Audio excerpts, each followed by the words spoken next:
राजस्थान की राजनीति में इस वक्त भले ही सत्ता की चाबी भाजपा के पास हो, लेकिन कांग्रेस के खेम में मची हलचल ये बता रही है कि भविष्य की बिसात बिछाई जा चुकी है। जयपुर में पूर्व मुख्यमंत्री अशोक गहलोत के आवास पर हुई एक बैठक सिर्फ भ्रष्टाचार पेट नहीं थी, बल्कि ये 2026 के पंचायत और निकाय चुनाव के लिए कांग्रेस का ब्लूप्रिंट तैयार करने की एक बड़ी कवायद थी। प्रभावी सुखजिंदर सिंह रंधावा, पीसीसी चीफ गोविंद सिंह डोटासरा और पूर्व मुख्यमंत्री अशोक गहलोत के बीच हुए इस मंथन के मायने क्या हैं? क्या कांग्रेस अपने पुराने संगठन के ढांचे को पूरी तरह से बदलने वाली है? आइए इस रणनीति बैठक का गहराई से विश्लेषण करते हैं। इस बैठक का सबसे अहम बिंदु था संगठनात्मक ड्रिल। कांग्रेस इस बार पुराने ड्रिल पर नहीं बल्कि एक कॉर्पोरेट टाइल की माइक्रो मैनेजमेंट रणनीति पर काम कर रही है। खबरों के मुताबिक रंधावा और डोटासरा के बीच इस बात पर सहमति बनी है कि संगठन को केवल जिला स्तर पर नहीं बल्कि बूथ स्तर पर सक्रिय किया जाएगा। राजनीतिक विश्लेषक का मानना है कि कांग्रेस अपनी उस कमजोरी को दूर करने जा चुकी है जो विधानसभा चुनाव में नजर आई थी। स्थानीय नेतृत्व को अधिक जिम्मेदारी देने का मतलब कि अब जयपुर से तय होने वाला फैसले के बजाय जमीन से आने वाली फीडबैक को तवज्जो दी जाएगी। जिला अध्यक्षों की भूमिका अब केवल मंच साझा करने तक सीमित नहीं रही, बल्कि उनके जवाबदेही अब सीधे चुनावी नतीजे से जुड़ी होगी। चुनाव चाहे कोई भी हो, सबसे बड़ा सिरदर्द होता है टिकट का वितरण।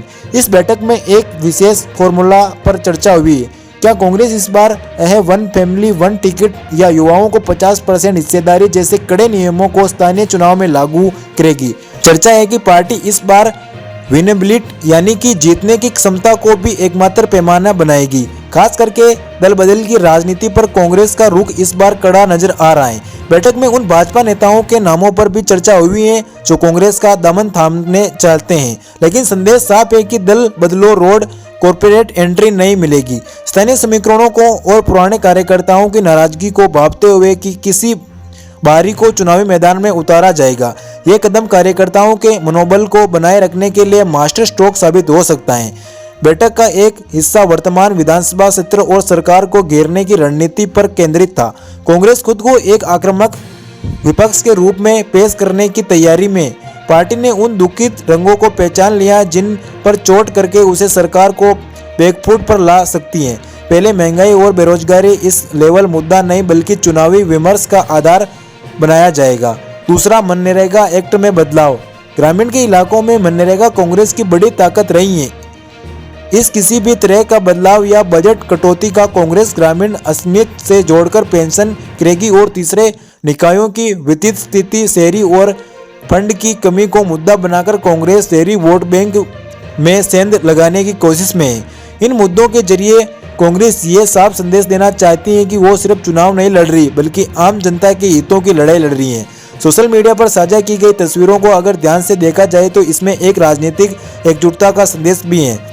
डोटासरा ने इस भ्रष्टाचार पेट कहा है, लेकिन गहलोत का इस रणनीति बैठक के रूप में पेश करना यह बताता है कि राजस्थान कांग्रेस में फिलहाल अशोक गहलोत का अनुभव और डोटासरा की आक्रामकता की पार्टी की ड्राइविंग सीट पर है।